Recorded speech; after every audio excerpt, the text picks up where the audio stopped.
माझा नवरा वारला होता आणि मला एक लहान मुलगी होती. त्यामुळे त्या मुलीचे पोट भरण्यासाठी मला नोकरीची गरज होती. परंतु मला कुठेही नोकरी मिळत नव्हती. त्यामुळे मी पुरुषाचा वेश धारण करून ड्रायव्हर म्हणून काम करायला लागले. माझा मालक खूप चांगला माणूस होता. तो रोज माझ्याशी वाटेत बोलत असायचा. एक दिवशी माझ्याशी बोलत असताना त्याने मला सांगितले की त्याच्या एका मुलीवर प्रेम आहे. मी म्हणाले, ही तर खूप चांगली गोष्ट आहे. तुम्ही खूप तरुण आणि सुंदर आहात आणि श्रीमंत आहात. त्यामुळे कोणतीही मुलगी तुमच्याशी लग्न करायला लगेच तयार होईल. पण माझ्या पायाखालची जमीन तेव्हा सरकली जेव्हा त्यांनी माझाच फोटो. माझं नाव अंजली आहे. मी माझ्या आई वडिलांची एकुलती एक मुलगी. मला अभ्यासात विशेष रस नव्हता, म्हणून 12वी नंतर मी पुढे शिक्षण घेतले नाही. मी खात्यापित्या कुटुंबातील होते. माझ्या वडिलांना एक भाऊ आणि त्यांना एक बहीण होती. पहिल्यापासूनच आमच्या कुटुंबात संपत्तीसाठी भांडणे चालू होती. माझे बाबा नेहमी कोर्टात जात असायचे, कारण माझे काका आणि आत्या दोघांनाही माझ्या बाबांच्या वाटणीची संपत्ती हडप करायची होती. असेच दिवस जात होते. मला बातमी मिळाली की माझ्या सर्वात जवळची आणि माझ्या आवडत्या मैत्रिणीचं लग्न होतं. तिचं नाव केतकी आहे. केतकीचे कुटुंब खूप श्रीमंत होते. केतकीने मला तिच्या सर्व कार्यक्रमासाठी खास बोलवले होते. मी तिच्या मेहंदीच्या कार्यक्रमाला गेले होते. पण घरी येत असताना खूप रात्र झाली होती. वाटेत भरधाव वेगाने जाणारी एक कार माझ्याजवळ येऊन थांबली आणि कोणीतरी माझ्या चेहऱ्यावर कपडा टाकला आणि मी बेशुद्ध झाले. मी जेव्हा डोळे उघडले तेव्हा मी एका तळघरात होते, जिथे काही मुली आधीच हजर होत्या. ते खूप मोठे तळघर होते. मला हे समजण्यास जास्त वेळ लागला नाही की ही एक तुरुंगाची कोठडी आहे. तिथे लहान मुलांनाही कैद करण्यात आले होते. काही तरुण मुलींनाही कैद करण्यात आले होते. त्यातील काही मुलींना क्लबमध्ये नाचवले जात होते आणि त्यातल्या काही मुलींना तर कुंटणखाण्यात विकले गेले होते. या टोळीत पोलीस पण सामील होते. यातील एक मुलगा माझ्याकडे पाहून हसला. त्याला पाहून मला खूप राग आला. तो माझ्याकडे बघत होता. मी घाबरून एका मुलीचा हात धरला आणि तिला सांगितले की कसे तरी आपल्याला इथून निघावे लागेल. मी भीतीने थरथर कापत होते. मला माझ्यासोबत माझ्या आई वडिलांची देखील काळजी वाटत होती. माझ्याशिवाय त्यांची रडून रडून वाईट अवस्था झाली असेल. सर्व मुली रडत होत्या आणि लहान मुलीही रडत होत्या. मी एका मुलाजवळ जाऊन बसले. मला ते मूल खूप गोंडस वाटलं. मला त्या मुलाचे वाईट वाटत होते की तो जमिनीकडे रागाने पाहत आहे आणि कसला तरी विचार करत आहे. कदाचित तो तिथून निघण्याचा मार्ग काढण्याच्या विचारात असावा. म्हणून मी त्या मुलाच्या डोक्यावर प्रेमाने हात फिरवला आणि म्हणाले, तू ह्या क्रूर लोकांच्या हाती कसा सापडलास? मी प्रश्न विचारताच तो मुलगा रडायला लागला. तेवढ्यातच काही लोक तिथे आले आणि त्यांनी सगळ्यांनी शेळ्या मेंढ्यांसारखे मारहाण करायला सुरुवात केली. आणि मारहाण करत असताना ते म्हणत होते, चला तुम्हा सर्वांना दुसरीकडे कुठेतरी जायचं आहे. जवळपास 50 लोकांना इथे कैद केले होते आणि या 50 जणांना एकत्र कुठेतरी शिफ्ट करून कैद करणार होते. या अंधारलेल्या तुरुंगात मला सूर्य बघून खूप दिवस झाले होते. सकाळ कधी झाली आणि संध्याकाळ कधी झाली हे मला कळतच नव्हते. अंमली पदार्थ पुरवण्याचे कामही इथे उपस्थित काही लोकांकडून करून घेण्यात येत होते. आता मला त्या दिवसाची भीती वाटत होती ज्या दिवशी हे लोक मला हे घृणास्पद काम करण्यास भाग पडतील. अनेकदा आपल्याला ज्या गोष्टीची भीती वाटते अशाच गोष्टी आपल्या सोबत घडत असतात. येथे उपस्थित असलेला प्रत्येक जण अंमली पदार्थाच्या आहारी गेला होता. एक दिवस मला देखील दुसऱ्या खोलीत नेण्यात आले. तिथे उपस्थित एका मुलाने मला इंजेक्शन दिले. आता हे रोजच होत होते.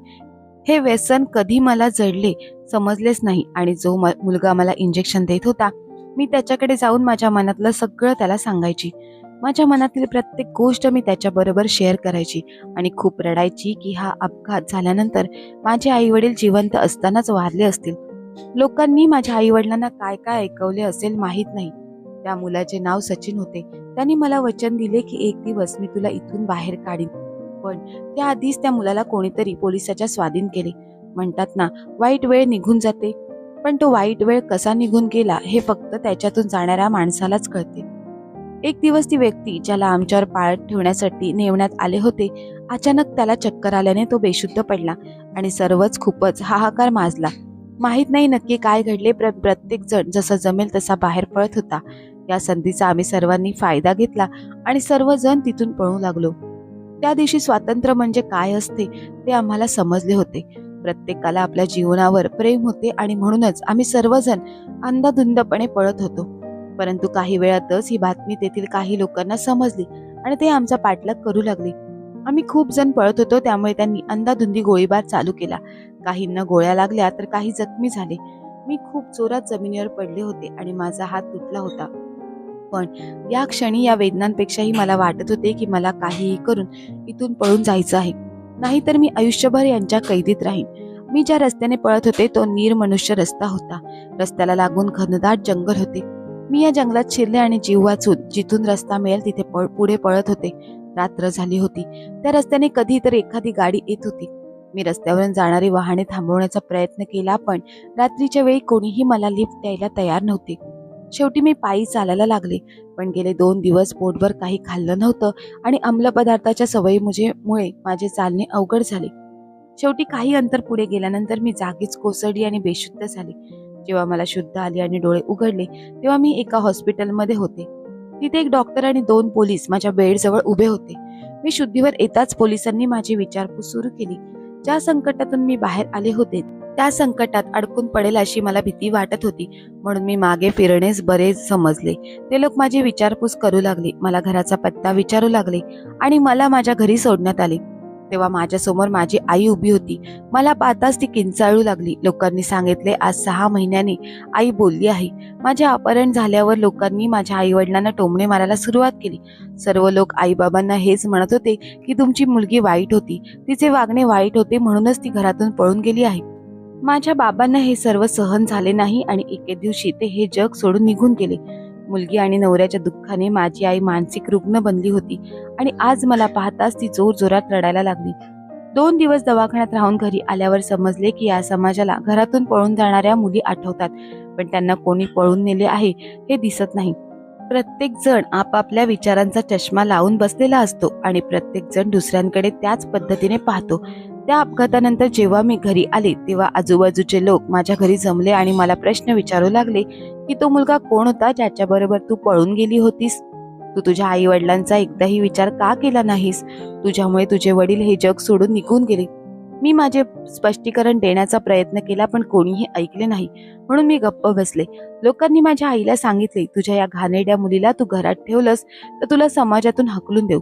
हे सर्व लोकांचे म्हणणे माझ्या आईच्या कानावर आल्यावर तिलाही कोणाला काही बोलणे योग्य वाटले नाही, कारण तिलाही माहीत होते की आमचे कोणीही ऐकणार नाही. म्हणून तिने त्या क्षणी माझा हात धरला आणि गाव सोडून आम्ही शहरात गेलो.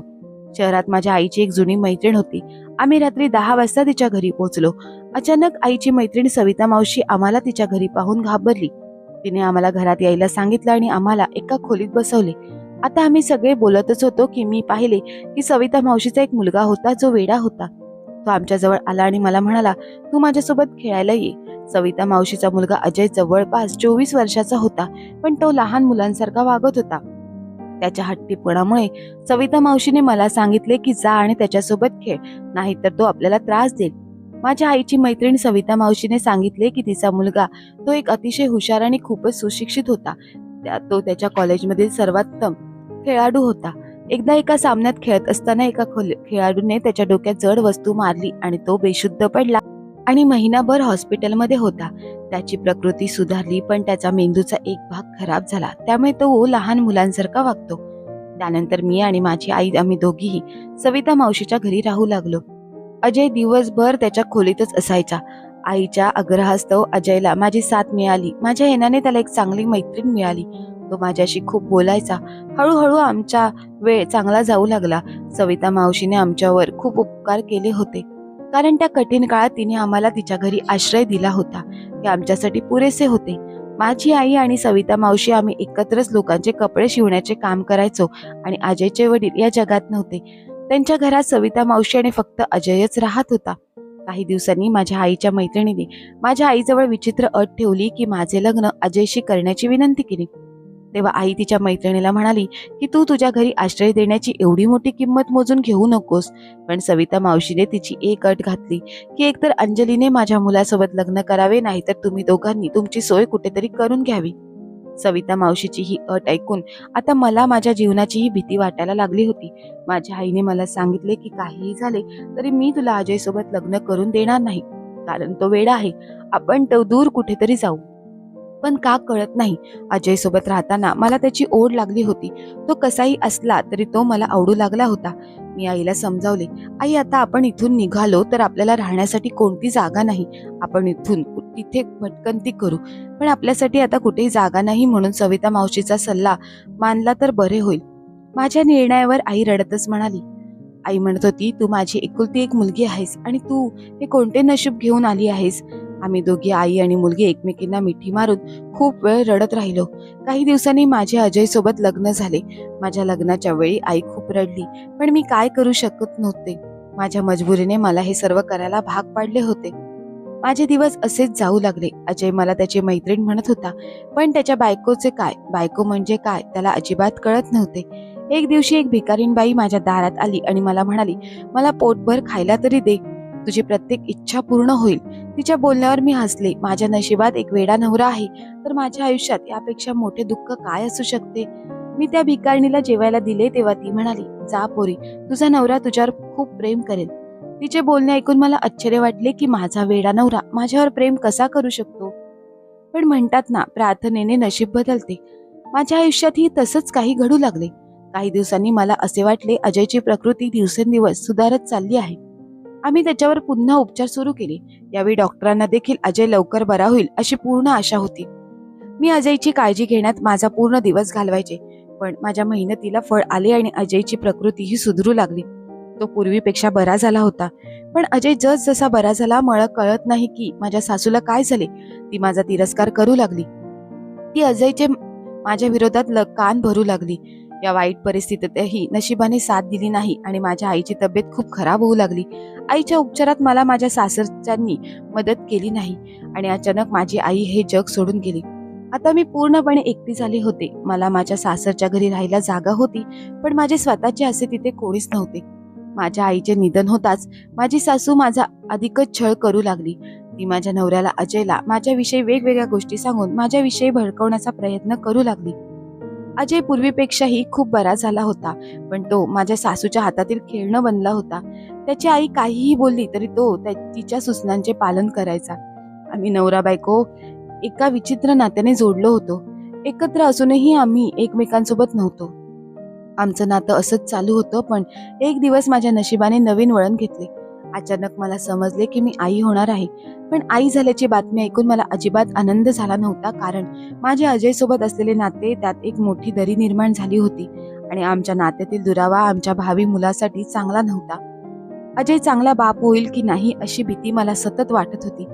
ज्याला चांगला नवरा बनता आलं नाही, तो चांगला बाप कसा बनू शकतो. या भीतीमुळे मला माझ्या बाळाला या जगात आणण्याची भीती वाटत होती.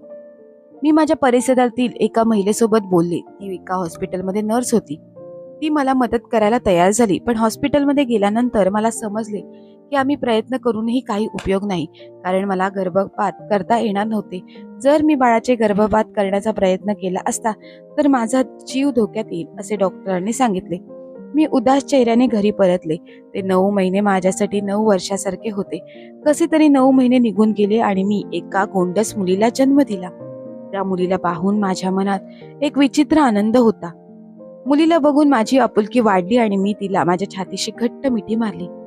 मुलीच्या जन्मानंतर अजय आणि माझ्या सासूबाईंचा स्वभाव पूर्वीपेक्षा चांगला झाला होता. त्या दोघांनीही मला विचारले नसले तरी पण त्यांना मुलीची खूप काळजी होती आणि एवढंच माझ्यासाठी पुरेसे होते. हळूहळू माझे दिवस असेच निघून जाऊ लागले आणि तो दिवस माझ्या आयुष्यातील सर्वात सुंदर दिवस होता, जेव्हा माझ्या मुलीने मला आई म्हणून हाक मारली. जिचे स्वतःचे कोणी नाही त्यांनाच हे समजेल. एक दिवस माझी सासू आणि माझा नवरा अजय काही कामानिमित्त बाहेरगावी गेले होते, पण परत येत असताना त्या दोघांचाही अपघात झाला आणि ते जागीच मरण पावले. दोघांचाही मृत्यू झाला. त्यांच्या मृत्यूची बातमी ऐकून मी पुन्हा एकदा तुटले होते. ते दोघे माझ्यासाठी कसेही असले तरीही तीच माणसे माझ्या मुलीचा आधार होती. या सगळ्याचा विचार करून मला रात्र रात्र झोप येत नव्हती. आता कसं जगणार. आमच्याकडे जी थोडीफार बचत होती ती काही दिवस टिकली. मग हळूहळू घरात अन्नाची कमतरता होऊ लागली. आई स्वतः उपाशी राहू शकते, पण ती आपल्या मुलीला उपाशी कशी ठेवू शकते. मुलीचे पोट भरण्यासाठी तेथील वस्तीत काम करू लागले. पण एकट्या स्त्रीला आधार नसतो हे खरं आहे आणि म्हणूनच लोक तिची बदनामी करायला लागतात. मी लोकांच्या घरी काम करायला जायचे तर त्यांच्या घरातील माणसे मला घाणेरड्या नजरेने पाहायची. एक दिवस मी अशीच रस्त्याने जात होते तेव्हा मला समजले की एका माणसाला ड्रायव्हरची गरज आहे. मी माझे अपहरण झाले त्या दिवसात गाडी चालवायला शिकले होते. तो एक लोक आम्हाला ट्रेनिंग द्यायचे जेणेकरून वेळ आली की आम्ही गाडी चालवून पळून जाऊ. पण पुन्हा समस्या तीच होती की मला एका माणसाची गाडी चालवायची होती. म्हणून मी माझे वेषांतर केले आणि स्वतःला पुरुषाचा पोशाख घातला. जो कोणी मला पाहिल त्याला वाटत होते की मी एक पुरुष माणूस आहे आणि मी त्या माणसाची गाडी चालवायला सुरुवात केली. माझे मालक खूपच छान होते. ते त्यांच्या मनातील सगळ्या गोष्टी माझ्यासोबत शेअर करायचे. हळूहळू माझे मालक आणि माझ्यात एक घट्ट मैत्री निर्माण झाली. गाडी चालवताना माझा प्रवास छान व्हायचा. एके दिवशी आमच्या संभाषणात मी विचारले की तुम्ही अद्यापही का लग्न केले नाही. तेव्हा त्यांनी मला सांगितले की मी एक मुलगी पाहिली होती आणि तिच्यावरच मी प्रेम करायला लागलो. पण आयुष्याने मला अशी वेळ दाखवली की मी तिला शोधू शकलो नाही. ती मुलगी माझ्या गोंधळात कुठेतरी हरवली. तिला कोणत्या नशिबाचा फटका बसला माहीत नाही. ती कोणत्या अवस्थेत असेल. मालक म्हणाले की दुसऱ्या दिवशी ते मला त्या मुलीचा फोटो दाखवतील. आता मी दुसऱ्या दिवशीची वाट पाहत होते आणि त्या मुलीच्या नशिबाचाही विचार करत होते. तिचे नशीब खूप चांगले होते कारण एक माणूस तिच्यावर 7 वर्षापासून प्रेम करत होता आणि तिच्या आठवणीत त्याने अजूनही लग्न केलं नव्हतं. दुसऱ्या दिवशी मी माझ्या मुलीला शाळेत सोडलं आणि माझ्या मालकांना घ्यायला गेले. ते गाडीत बसल्यावर काही अंतर पुढे गेल्यानंतर मी त्यांना म्हणाले की मला फोटो दाखवा. शेवटी ती भाग्यवान व्यक्ती कोण आहे जिच्यावर तुम्ही प्रेम करता. जेव्हा त्यांनी मला त्या मुलीचा फोटो काढून दाखवला तेव्हा तो फोटो पाहून मला धक्काच बसला कारण माझे मालक मला माझाच फोटो दाखवत होते. हा फोटो माझे अपहरण झाल्यानंतर काढला होता. तो कसा काढण्यात आला ते मला माहीत नव्हतं. अचानक ब्रेक लागल्याने गाडी जागीच थांबली. तेव्हा मालकांनी मला गाडी सावधपणे चालवायला सांगितली. परंतु त्यांना काय माहित होतं की माझं लक्ष सध्या कुठे आहे. त्यांनी मला सांगितलं की 7 वर्षापूर्वी ते एका टोळीचा भाग होते. त्यांच्या पूर्वीचा रेकॉर्ड असा होता की ते गुन्हेगार होते. पण नंतर एक दिवशी तो चेहरा त्यांना दिसला. त्यांच्याकडून पाहून त्यांनी स्वतःशीच वचन घेतले की त्या दलदलीतून बाहेर येईन आणि त्या निष्पाप मुलीलाही त्या दलदलीतून बाहेर काढेन. ते तिथे उपस्थित लोकांना अंमली पदार्थ देण्याचे काम करत होते. पण त्यांचे म्हणणं होतं की जेव्हापासून त्यांनी त्या मुलीला पाहिलं तेव्हापासून ते तिच्या प्रेमात हरून गेले आणि म्हणूनच त्यांना त्या गैरकृत्यातून मुक्ती मिळवायची होती. त्यामुळे त्यांनी स्वतःला पोलिसांच्या स्वाधीन केलं आणि त्यानंतर पोलिसांचा सरकारी साक्षीदार म्हणून पोलिसांसोबत त्या जागेवर छापा टाकला. तेव्हा तेथील सर्वजण पळून गेले होते. तेव्हाच त्यांना समजले होते की त्यांना आवडणारी मुलगी सुद्धा पळून गेली. ते पुढे म्हणाले की त्यांनी त्या मुलीला तिच्या घराचा पत्ता दिला होता म्हणून ते त्या पत्त्यावर पोचले. परंतु आजूबाजूच्या लोकांकडून समजले की तिच्या वडिलांच्या मृत्यूनंतर ती आणि तिची आई दोघींनाही वस्तीतील लोकांनी हकलून दिले आहे. त्यामुळे त्या दोघीही गाव सोडून कुठेतरी गेल्या आहेत. माझ्या मालकांचे म्हणणे होते की त्यांनी चांगले शिक्षण घेतले होते परंतु चुकीच्या लोकांच्या संगतीमुळे ते गुन्हेगार बनले होते. मी माझ्या मालकांचे म्हणणे पूर्ण ऐकल्यानंतर त्यांना सर्व काही खरे सांगितले. मी तीच मुलगी आहे जिच्यावर तुम्ही प्रेम खूप केलं आहे. पण लोकांच्या नजरा टाळण्यासाठी मी माझे रूप बदलले आहे आणि मी पुरुषाच्या वेशात राहायला लागले. जेव्हा माझ्या मालकांना समजले की मीच अंजली आहे तेव्हा त्यांना खूप आनंद झाला आणि त्यांनी मला मिठी मारली. त्यानंतर माझ्या आयुष्यात जे जे काही प्रसंग घडले ते सर्व प्रसंग मी त्यांना सांगितले. तेव्हा त्यांनी माझे सांत्वन केले आणि म्हणाले, काळजी करू नकोस, मी तुझ्या आयुष्यातील सर्व दुःख दूर करेन आणि तुझ्या मुलीला दत्तक घेईन. त्यांचे असे म्हणणे होते की मी त्यांच्या आयुष्यात आले तेव्हापासूनच त्यांना वाईट संगतीपासून दूर जायचे होते आणि चांगले जीवन जगायचे होते. परंतु मीही त्यांच्यापासून दुरावली होती. मग त्यांनी त्यांचे आयुष्य सुधारण्याचा प्रयत्न केला. त्यांचे असे म्हणणे होते की त्यांच्या चांगल्या शिक्षणामुळे त्यांना चांगली नोकरी मिळाली आणि ते आज त्यांना मिळालेले काम मनापासून करू लागले आहेत. त्यांचे असे म्हणणे होते की त्यांना मनापासून असे वाटत होते. त्यांना विश्वास होता की एक ना एक दिवस मी त्यांना भेटेन. असे म्हणतात ना, प्रेम खरं असलं तर एक दिवस नक्की भेटतं आणि आज तू माझ्यासमोर बसली आहेस. मला त्यांचे बोलणे ऐकून खूप आनंद झाला कारण मला खरा जीवनसाथी मिळाला होता. मी काही दिवसांनी माझ्या मुलीची त्यांच्याबरोबर ओळख करून दिली. तोच सचिन माझ्याबरोबर लग्न केल्यानंतर मी आयुष्यात जेवढ्या दुःखाचा सामना केला होता, दुःखात माझ्या आयुष्यातून कायमचे संपून गेले होते आणि मी माझे नवीन आयुष्य आनंदाने सुरू केले होते. मित्र आणि मैत्रिणींनो, तुम्हाला जर काही गोष्ट आवडली असेल तर गोष्टीला लाईक करा, शेअर करा आणि गोष्ट कशी वाटली ते आम्हाला कमेंट करून नक्की कळवा. धन्यवाद.